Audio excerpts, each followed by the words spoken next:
RRI Radio Tangga Bencana COVID-19. Mama, ketika kamu main, nak? Oh, iya. Jangan lama-lama. Oke. Mama, Ya. Laika harus bermain. Sesuka makan, selapar sekali, Iya, tapi cuci tangan dulu, ah. Tidak mau. Tidak boleh begitu, sayang. Nanti semua masuk virus. Virus itu apa, Mama? Virus itu kuman. Kuman? Apalagi itu, Mama? Kuman itu kotoran, sayang. Kan Tilaika ada bermain. Kalau tidak bersih, nanti Tilaika mau sakit. Mau sakit? Laika tidak mau sakit. Mau suka makan.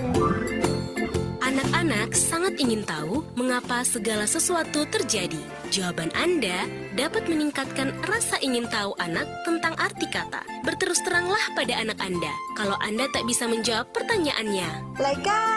Ya, Ma. Ada sayang, ada.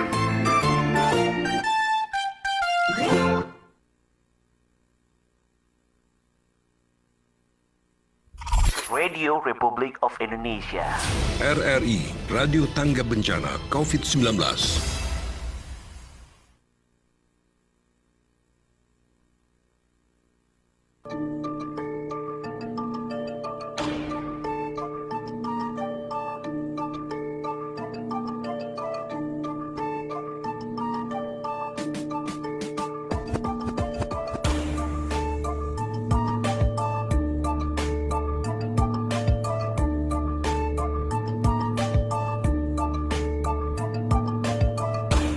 Baik pendengar dimanapun berada, terima kasih untuk Anda masih mendengarkan siaran kami Radio Republik Indonesia Tanjung Pinang Radio Tangga Bencana COVID-19 Indonesia Tatanan Kehidupan Baru. Dan untuk kesempatan sore hari ini pendengar, kita bersama di program Majalah Udara Kentongan. Dan Alhamdulillah di line telepon kita sudah terhubung bersama narasumber kita, Bang Herjuli, Presiden LSM Air. Nah untuk sore hari ini pendengar kita akan berbicara tentang memanfaatkan limbah di masa pandemi COVID-19. Assalamualaikum. Waalaikumsalam warahmatullahi wabarakatuh. Alhamdulillah. Selamat sore para pendengar dimanapun Anda berada. Sehat Bang Herjuli?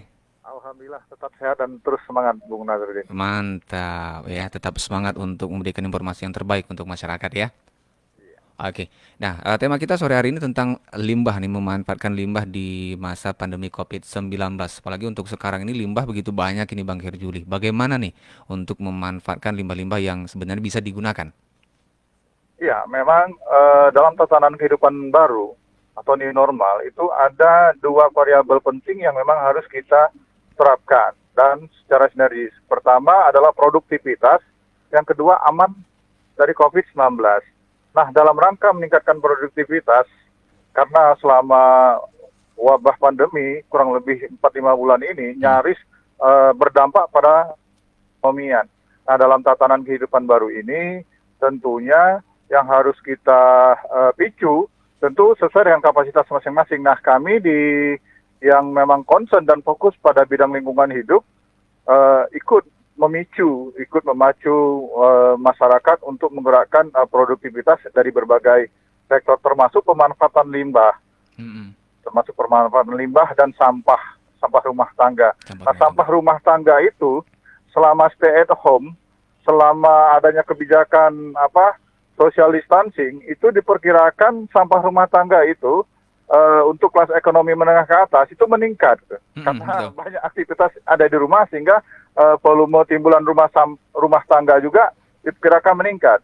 Nah, untuk yang ekonomi kelas ke bawah justru malah timbulan sampahnya berkurang karena berdampak pada berkurangnya daya beli. Daya beli kurang sekali, Pak. Jadi seberapapun jumlah timbulan sampah dan limbah itu sebenarnya dalam rangka peningkatan produktivitas masih bisa dimanfaatkan. Seperti sampah. Sampah tadi itu masih bisa kita manfaatkan, dan kita kemarin barusan saja dengan kelompok pengelola bank sampah Sukamaju Bukit Cermin itu telah menyepakati untuk melaksanakan kegiatan pengelolaan bank sampah itu dengan norma baru. Artinya masyarakat yang selama ini menyimpan sampahnya itu masih bisa dijual kembali ke bank sampah. dan mendapat dukungan dari lurahnya juga, lalu mendapat dukungan juga dari DLH membantu pengangkutan. Nah, sehingga akan memberikan nilai-nilai rupiah kepada warga. Dari pandangan pertamanya itu tidak berguna, menjadi barang yang berguna dan bisa membantu. Tidak hanya itu bisa dijual di bank sampah, dan bank sampahnya juga memiliki komitmen untuk membantu warganya dengan norma-norma baru, tetapi juga bisa dimanfaatkan untuk media tanam, media tambak ikan, dan sebagainya. Mantap. Artinya dalam kondisi yang sulit, dalam kondisi yang rumit, pola pikir kita tidak boleh ikut sempit. Betul. Bung Nazarudin, gitu. Jadi kita memang harus lebih produktif lagi memanfaatkan situasi yang memang dampaknya pada peningkatan ekonomi. Ya bertahap lah. Bertahap ya. Ini kalau untuk kegiatan dari LSM Bang Herjuli nih, mengedukasi masyarakat, seperti yang tadi udah di Bukit Cermin ya. Nah, ini bagaimana untuk di daerah-daerah yang lain? Dari Kelurahan Batu 9, baru sampai di rumah. Kami juga melakukan pendampingan kepada kelompok masyarakat peternak, peternak sapi. Baru dari sana kita melihat bagaimana mereka sudah memanfaatkannya, gitu. Jadi kotoran sapi itu tidak hanya kotorannya, tapi juga urinnya juga dimanfaatkan. Untuk mendukung kelompok pertanian, dan bahkan ada sebagian dijual lagi itu. Oke. Jadi yang urinnya itu menjadi pupuk cair, lalu yang kotoran itu menjadi pupuk organik. Pupuk organik. Nah, jadi memberikan pembelajaran untuk masyarakat ya? Iya, masyarakat juga sudah melakukan itu atas dasar kesadaran mereka sendiri. Dan pengakuan mereka yang bercocok tanam itu justru mereka bisa membantu perekonomian rumah tangga, gitu. Yang seharusnya sebelumnya mereka nyetat kendaraan, hidupkan motor, lalu pergi ke pasar untuk membeli cabai, seledri, sawi. Sekarang mereka tidak perlu menyetat motornya, tidak perlu mengisi BBM-nya lagi, tidak perlu bergerak lagi ke pasar, tetapi juga sudah bisa memetik di pekarangan rumah mereka. Oke. Jadi ini edukasi untuk bisa nanam sendiri di pekarangan rumah yang sempit ya. Tapi bukan berarti pikiran jadi sempit gitu Bang ya.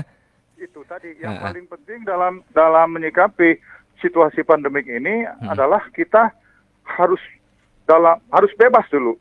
Tatanan kehidupan baru atau new normal ini kita harus membebaskan belenggu pikiran kita dari kepanikan, dari was-was, dari kekhawatiran dan sebagainya. Itu harus kita bebaskan dulu. Itu yang paling penting itu. Jadi dari diri pribadi untuk lebih lebih santai, tapi bukan bersantai itu cuai atau misal abai dengan protokol kesehatan Bang ya. Iya. Oke. Nah, ini kalau kami di lingkungan itu kita mengenal dengan istilahnya beradaptasi, gitu. Iya betul. Beradaptasi. Jadi beradaptasi tidak hanya beradaptasi dengan bencana kesehatan, tapi juga beradaptasi dengan iklim, beradaptasi dengan kondisi sosial, beradaptasi dengan kondisi ekonomi, beradaptasi dengan lingkungan sekitarnya. Nah, ini kalau kita dalam beradaptasi itu dituntut dalam semua situasi dan kondisi, gitu. Tidak hanya apalagi dalam situasi kondisi seperti sekarang ini, di mana kita mulai bergerak perlahan-lahan untuk keluar dari bencana kesehatan ini kan.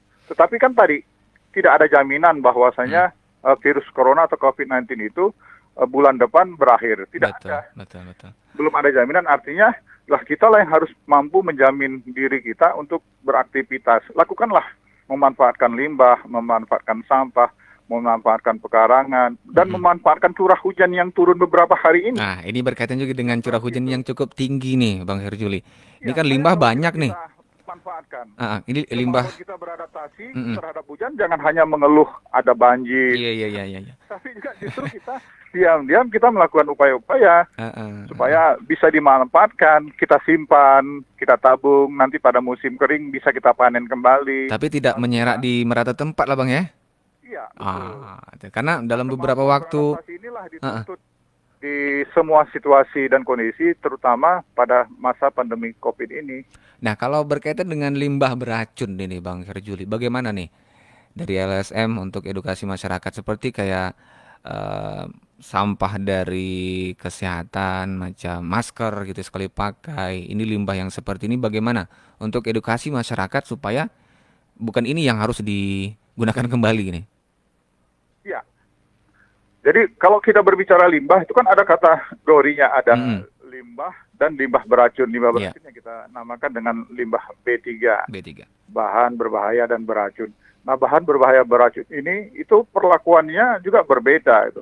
Perlakuan juga berbeda. Kita terus mengedukasi tidak hanya pada anak-anak sekolah tetapi juga kepada warga. Termasuk kemarin itu di Bukit Cermin kita sudah sampaikan bersama DLH kalau masker yang kita pakai ini dan kita merupakan suspek, tidak suspek corona saja ataupun misalnya flu atau demam, itu bisa menjadi ada bakteri. Nah, perlakuannya juga berbeda gitu. Perlakuannya beda, tidak boleh kita membuangnya sembarangan, ya kan?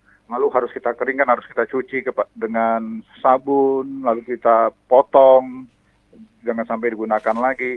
Nah, untuk limbah medis seperti di rumah sakit, puskesmas, itu mereka SOP-nya sangat ketat sekali.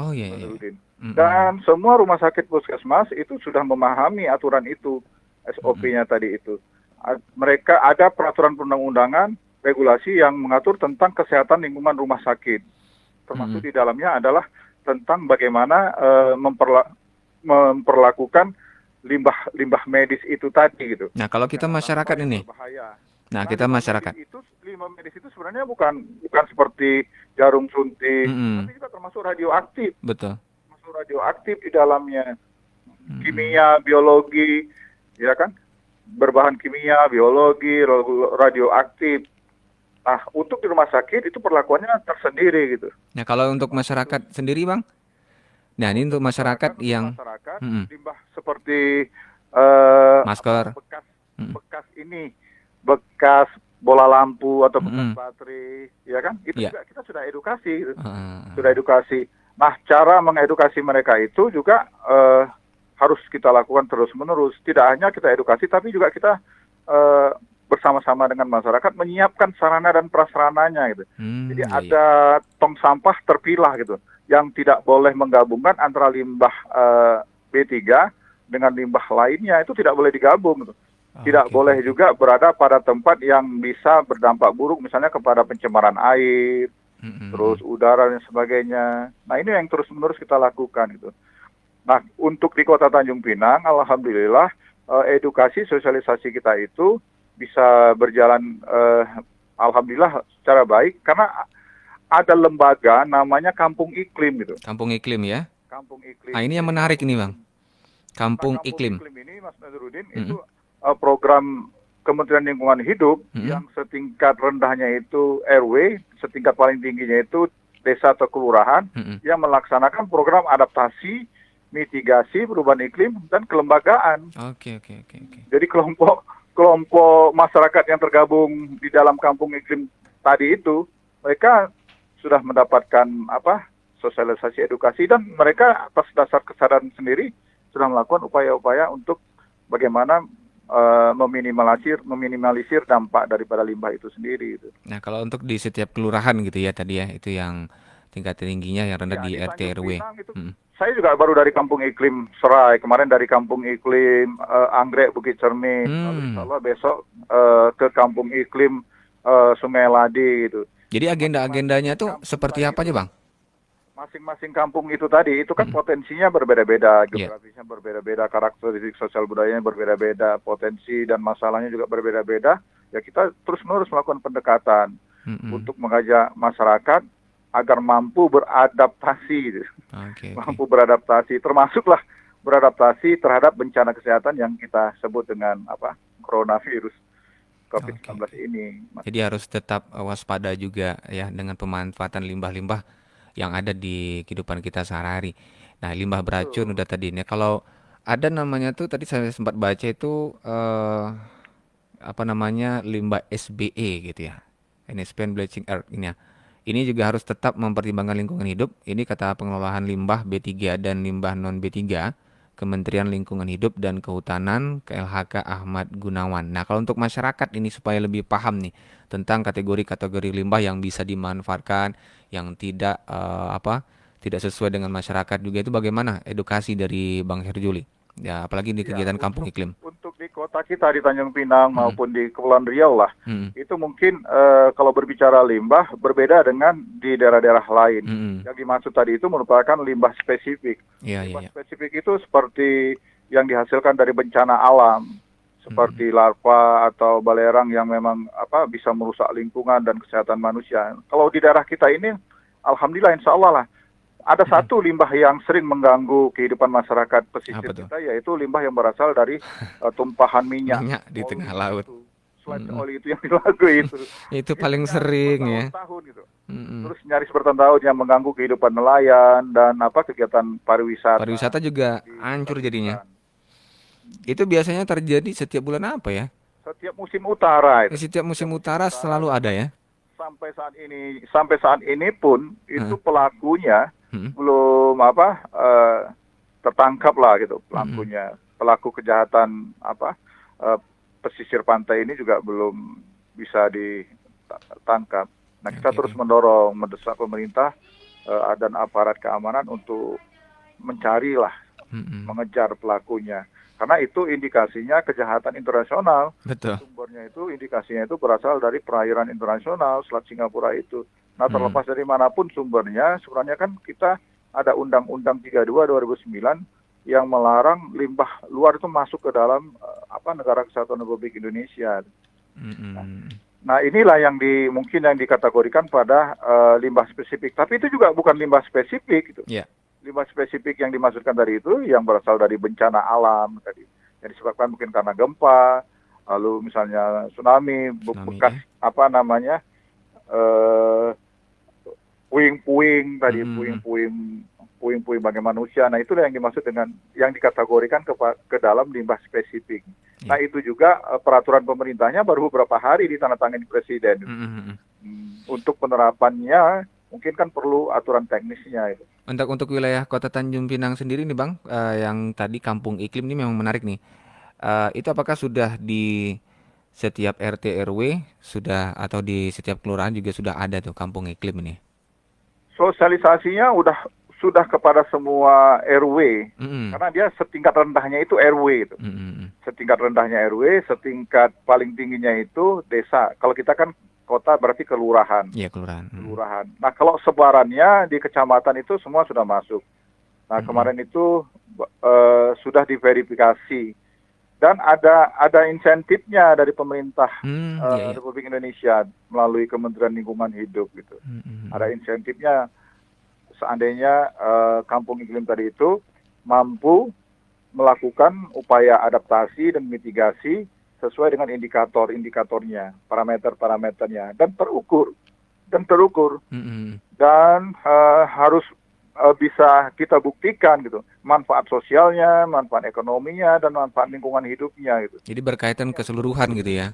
Iya, di setingkat RW. Nah, kita berharap di tahun ini ada penambahan lagi RW yang mengikuti program Kampung Iklim ini. Ini karena program yang sangat menarik dan juga mengedukasi masyarakat supaya lebih pedulilah dengan lingkungan sekitar. Karena mungkin selama ini inilah yang menjadi latar belakang kenapa ada Kampung Tangguh Nusantara. Nah, itu dia menarik tuh ya. Kampung Tangguh Nusantara. Nah, sebenarnya Kampung Iklim itu parameternya atau variabelnya, indikatornya itu sudah meliputi semua indikator yang ada di dalam Kampung Tangguh Nusantara, kecuali kecuali tadi indikator yang baru seperti protokol kesehatan, menggunakan masker. Kalau hanya mencuci tangan menggunakan sabun air yang mengalir, itu sudah ada. Di dalam Kampung Iklim itu ada indikator yang namanya pengendalian vektor atau pengendalian penyakit. Tidak hanya yang disebabkan oleh virus corona saja, Mas Azharudin. Jadi bakteri lain juga ya? Virus, bakteri, kuman lainnya gitu. Nah, beberapa RW Kampung Iklim Mm-mm. itu sudah memperlihatkan keberhasilannya Masya Allah, mantap. mampu menekan angka penyakit demam berdarah, Nah, itu salah satunya tuh. mampu menekan angka diare gitu. Mm-mm. Sebelumnya daerahnya kumuh, buang air besar sembarangan. Dengan adanya program ini, maka suatu wilayah itu bebas, tidak lagi membuang air besar sembarangan. Mm-mm. Mereka sudah memiliki jamban sehat. Iya, iya. Lalu juga punya kelompok satu rumah satu jentik, Mm-mm.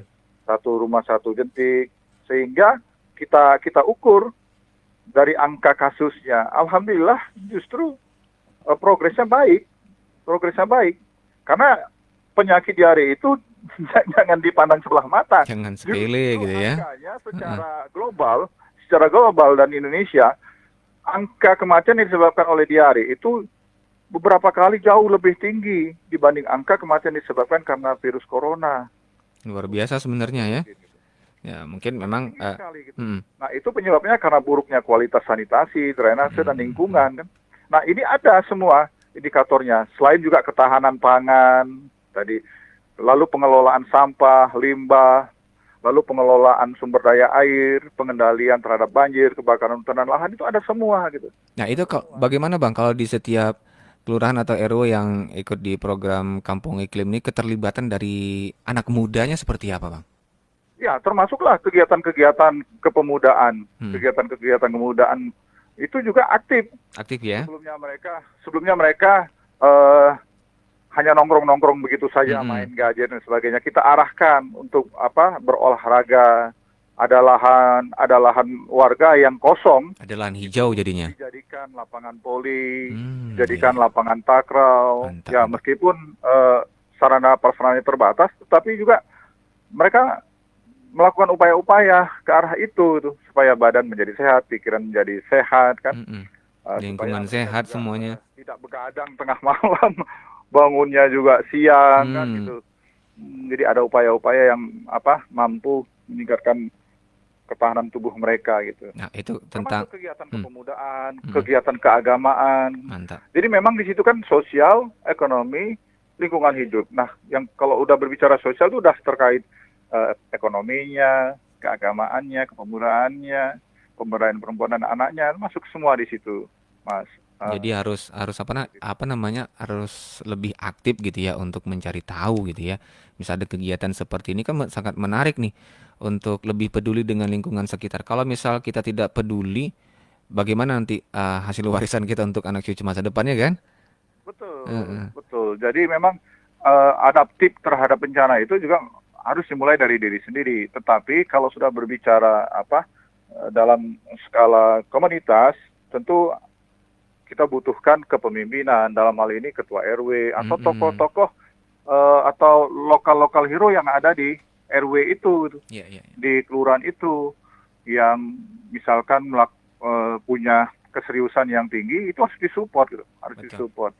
RW-nya juga harus mensupport.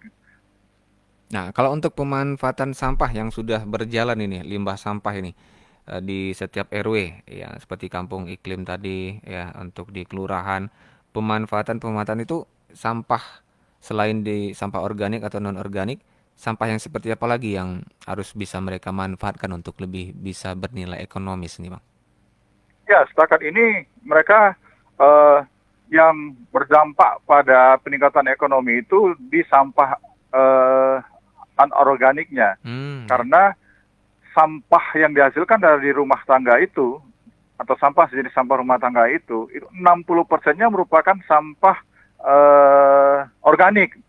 Mohon maaf, sampah organik gitu. Jadi 60% sampah rumah tangga itu sampah organik, seperti bekas-bekas sayur, Iya, iya. bekas ikan. Nah, itu mampu dimanfaatkan warga, masyarakat. Bayangkan, sampah rumah tangga itu 60%-nya itu, beratnya itu Luar biasa. didominasi oleh sampah organik. Mm-mm. Nah, yang mampu menimbulkan bau, Mm-mm. mendatangkan lalat, bakteri, penyakit, kuman, ular, dan sebagainya. Nah, itu kita arahkan untuk dikelola di level rumah tangga. Ya, rumah tangga. Jadi tidak perlu misalnya harus dibuang lagi ke TPS terdekat. Jadi cukuplah rumah tangga itu sudah mampu menyelesaikan 60% sampah organik. Nah, kalau untuk sarana misal seperti tong sampah ini, kalau untuk di wilayah Tanjung Pinang sekitarnya ini, apakah sudah cukup memadai nih Bang kalau dari hemat Bang? Ya, sepanjang warga berpikir produktif tadi, kata kunci di awal dari produktif dan aman terhadap COVID, kita bisa memanfaatkan bekas-bekas ember menjadi tong sampah, lalu bekas-bekas kaleng atau bekas-bekas tong, karena tiap rumah itu nyaris hampir memiliki itu semua. Jadi tidak harus misalnya kita membeli lagi, karena juga di saat seperti sekarang ini daya beli masyarakat menurun. Jadi manfaatkan sajalah. Manfaatkan ya. Bekas-bekas kaleng cat itu bisa kita jadikan tong sampah. Nah, kalau masyarakat yang barangkali belum terbiasa gitu ya untuk memulai yang seperti demikian, karena selama ini barangkali di tempat tinggalnya ada tong sampah atau tong kayak seperti tong yang besar gitu ya. Tapi beberapa kali saya pernah melihat gitu ya beberapa tempat sampahnya masih meluber gitu di sampai sepanjang jalan. Itu bagaimana sebenarnya edukasi yang harus sebenarnya mereka tahu gitu. Benar. Jadi merubah kebiasaan perilaku budaya masyarakat kita itu butuh kesabaran, butuh juga konsistensi. Ya.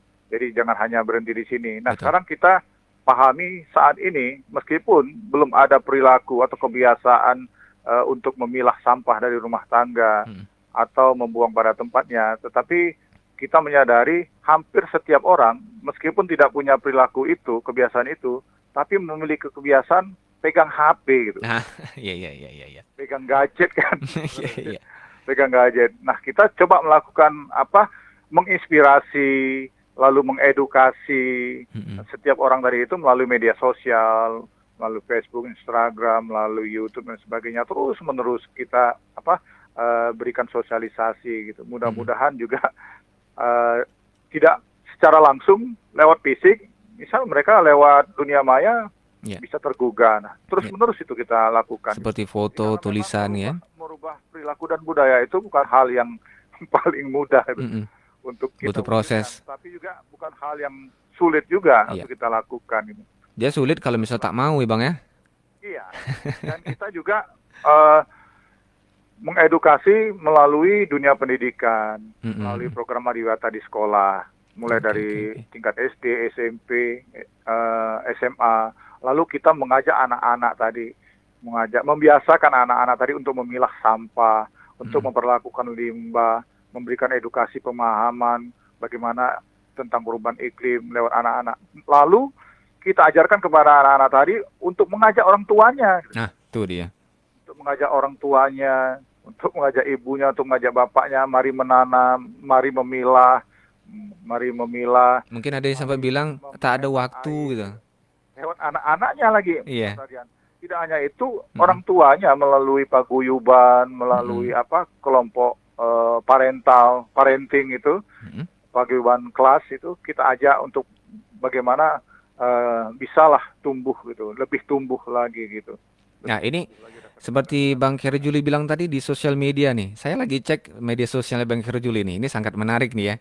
Tadi ada yang kemarin ini tentang adaptasi hujan, terus ada kangkung apung new normal ya. Iya. Juga ada ngopi pulang, ada ngopi balik bawa buah. Oh, yes, itu dia. Nah, ini nanam pohon mengubur kepanikan, mantap. Nah, ini jadi inspirasi salah satunya dengan sosial media yang seperti ini, Bang ya. Ya, itu tadi. Meskipun tiap orang tidak memiliki kebiasaan pegang sampah terpilah, tapi kami yakini setiap orang punya kebiasaan megang gadget. Dan bahkan lebih banyak pegang gadget daripada pegang tong sampah. Nah, ini dia yang menarik yang saya lihat ini. Salah satu upaya adaptif yang terus-menerus harus kita lakukan untuk mengubah kesadaran, kepedulian dengan berbagai cara, gitu. Dengan berbagai pendekatan, baik tatap muka, maupun dalam kondisi sekarang ini dengan adanya pembatasan jarak, kemudian sebagainya, kita juga melakukan lewat aplikasi lah, lewat aplikasi dan sebagainya. Termasuklah yang kami ingat itu RRI yang paling sering tuh. Tak pernah bosan mengedukasi, mengajak, memfasilitasi untuk mewujudkan masyarakat yang sadar dan peduli terhadap lingkungan. Nah, dengan adanya radio tanggap COVID ini, kita berharap juga RRI juga sebagai garda terdepan dan garda yang paling menentukan untuk perubahan perilaku warga. Semoga informasi-informasi yang kita sampaikan juga menjadi bahan untuk memahami lah seperti apa sebenarnya tatanan kehidupan baru nantinya. Nah, ini tentang sampah lagi nih, sampah limbah. Kan kita untuk Kepulauan Riau lebih banyak lautnya daripada daratannya ini Bang ya. Nah, berkaitan dengan membuang sampah ke laut ini bagaimana nih Bang Heru-Juli? Ya, itulah yang menjadi PR masyarakat pesisir saat ini, terutama kita Tanjung Pinang juga dan daerah Kepulauan Riau sendirinya. Nah, kendala yang dihadapi oleh masyarakat pesisir itu pertama karena memang budaya tadi. Jadi laut itu masih oleh sebagian dianggap sebagai tong sampah raksasa dan Tuhan gitu. Sayang. Tetapi kita terus-menerus mengedukasi dan alhamdulillah juga ada progresnya meskipun tidak bisa kita pungkiri masih saja ada lagi. Terutama pada saat-saat tergantung pergerakan angin. Tergantung pergerakan angin. Nah, itu tadi. Dan pola kehidupan masyarakat kita itu lebih mendominasi kawasan pesisir kan. Tepi pantai tadi. Nah, justru di kawasan pesisir tepi pantai itu tadi tidak memiliki TPA gitu. TPA-nya tidak berada di kawasan pesisir, TPA-nya justru berada di kawasan darat yang jauh. Kawasan darat jauh gitu ya. Karena salah satu syarat dan prasyarat untuk bisa dibangun tempat pengemasan air itu juga memang harus jauh dari pemukiman, dari kehidupan pantai dan sebagainya. Ini juga kendala sehingga dengan tidak adanya TPA, jadi walaupun tidak berserakan di pantai, tidak berjalan seiring arah angin, sudah diangkut oleh petugas atau oleh masyarakat ke darat. Nah, di darat juga menjadi persoalan juga. Iya, betul. Kenapa tidak mampu dikelola secara habis gitu. Jadi edukasi masih kurang merata gitu Bang ya. Iya, karena tidak memiliki TPA yang relatif baik nih. Oke. Kita contohlah seperti Penyengat, seperti pulau-pulau. Jadi harus lebih banyak cari tahu. Apalagi sekarang bisa dibilang itu hampir semua orang pegang gadget gitu ya. Hampir semua orang pegang gadget untuk lebih bisa cari tahu lah seperti apa. Tadi yang menarik ini di sini ada kampung iklim Seperti ya. RRI itu, informasi ada di ujung jari kan. Betul. Ya, Dari tinggal terinspirasi dari RRI. Iya. Ada di ujung jari. Biarlah mereka tidak memegang tong sampah terpilah, tapi mereka pegang gadget. Cari dengarkan informasi seperti untuk sore hari ini ya. Informasi itu, Bung Nazruddin. Oke. Dan yang terakhir nih Bang Heru-Juli, bagaimana untuk ke depan ya program-program dari LSM Air ini untuk membantu pihak-pihak terkait juga mengedukasi masyarakat lebih peduli dengan lingkungan sekitar, salah satunya adalah kepedulian terhadap air, ketersediaan air. Yang terakhir nih Bang, silakan. Ya, neraca air kita Tanjung Pinang Bintan itu menunjukkan angka minus defisit. Artinya telah terjadi ketidakseimbangan antara ketersediaan dengan kebutuhan. Meskipun dalam kondisi hujan yang relatif intensitasnya sedang atau tinggi, tapi data setahunnya itu neraca air kita, terutama air untuk air baku, untuk air minum itu minus defisit. Minus ya. Sungai Pulai hanya mengandalkan Sungai Pulai, Gesek dan Sungai Jago itu. Jadi kapasitas waduk yang dimiliki PDAM serta Kepri itu volumenya tidak sebanding dengan kebutuhan penduduk, terutama penduduk perkotaan. Nah, Tanjung Pinang ini sendiri, Nazruddin, itu cakupan pelayanan PDAM-nya belum di atas 50%, masih 41-43% gitu. Masih jauh, artinya apa? Ada 50% lagi masyarakat kita itu menggantungkan kebutuhan hidupnya itu pada sumber-sumber air seperti sumur yang kualitasnya itu, itu menjadi pertanyaan. Berbeda dengan kualitas air PDAM tadi. Nah, itu merupakan tanggung jawab negara sesuai dengan amanat undang-undang Harus menjaga semua. 1945 kan. Oke, baik. Terima kasih Bang Heru Juli untuk waktunya sore hari ini. Tapi mungkin terakhir. Apa tuh? Selain memang itu tanggung jawab negara, tanggung jawab kita juga lah. Betul sekali. Sebagai individu, sebagai makhluk ciptaan Allah, khalifah gitu. Nah, kita lah yang bertanggung jawab meskipun hanya setetes. Jadi kita punya filosofis itu, Bung Nazrudin, setiap tetesnya adalah nyawa gitu. Itu dia. Bagi kita setetes itu tak berarti, tetapi bagi semut, ya, bagi kuman tadi yang mampu mengurai bakteri menghancur sampah itu sangat berarti sekali. Ya, seperti yang saya lihat ini di sosial media Bang Heru Juli itu tulisannya tiap tetesnya adalah pengabdian yang terlupakan. Iya. Oke. Mudah-mudahan itu bisa menginspirasi. Insya Allah. Ya, baik, terima kasih Bang Heru Juli untuk waktunya. Ya, selamat bersantai sore ya. Oke.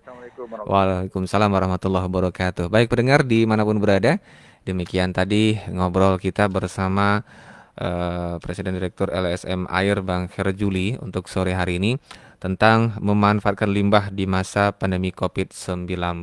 Tadi ada hal yang sangat menarik adalah kampung iklim, dan ini mudah-mudahan bisa jadi inspirasi untuk kita bersama menjaga lingkungan lebih baik lagi di tatanan kehidupan baru. Selamat sore, Assalamualaikum warahmatullahi wabarakatuh, sampai jumpa.